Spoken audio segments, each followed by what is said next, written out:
ছুটতে ছুটতে মা এসে দাঁড়িয়েছে একটা আম গাছের নিচে।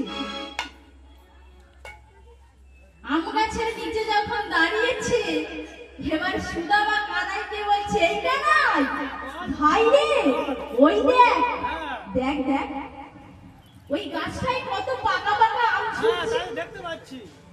তাহলে একটা আম পারি, তুই আমি দুজনে ভাগ করে খাবো।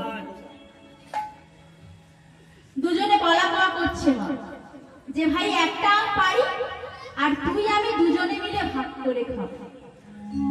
তা যখন দুজনে বলা কওয়া করছে, আর হঠাৎ সুদামা লক্ষ্য করলো কি সুদামার চরণে জল।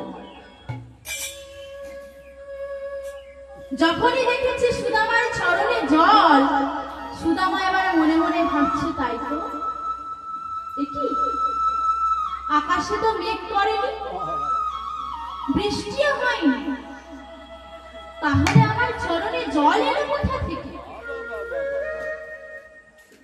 তাহলে কি আমার কানাই কাঁদছে? তাহলে কি আমার কানাই কাঁদছে? আমার কানাইয়ের বেশি কত কষ্ট হচ্ছে। কানাই জামাই কাঁধে করে নিয়ে এতটা রাস্তা ছুটে ছুটে এসেছে, না জানি কানাইয়ের কত কষ্ট হচ্ছে, কত বলতে পারছে না। এবার কানাইকে বলছে, কানাই, এই কানাই ভাই, তুই কি কাঁদছিস ভাই? তুই কি কাঁদছিস? তোর খুব কষ্ট হচ্ছে না? আমি জানি না কানাই, আমি জানি না রে ভাই, তুই কেন এই খেলা খেলবি? তুই হলি রাজার ছেলে, তোর কষ্ট সহ্য করার মতো ক্ষমতা নেই। আর আমরা দিনহীন কাঙাল দরিদ্র, যত দুঃখ কষ্টই আসুক না কেন আমরা সহ্য করতে পারবো ভাই। কিন্তু আমি যে আমার প্রাণের থেকে তোকে বেশি ভালোবাসি, তোর যদি কষ্ট হয় আমি সইতে পারবো না ভাই। তুই নামিয়ে দে, আমাকে নামিয়ে দে। তোর মনে হয় খুব কষ্ট হচ্ছে, আমি জানি না ভাই। আজ তুই এই খেলা কেন খেললি আমি জানি না, কিন্তু জীবনে আমার যত দুঃখ কষ্টই আসুক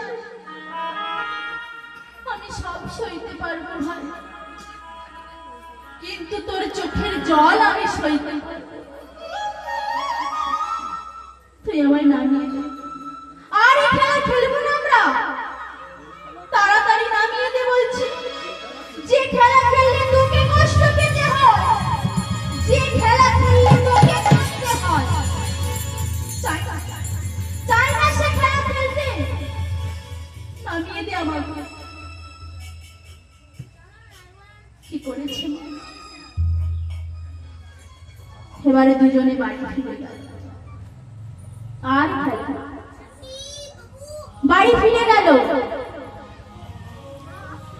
এইভাবে তারা প্রতিনিয়ত মাঠে খেলা করে না। আর হঠাৎ একদিন কি হলো না, কংস অক্রূরকে রথ সহকারে পাঠালো ওই বৃন্দাবনে। কেন?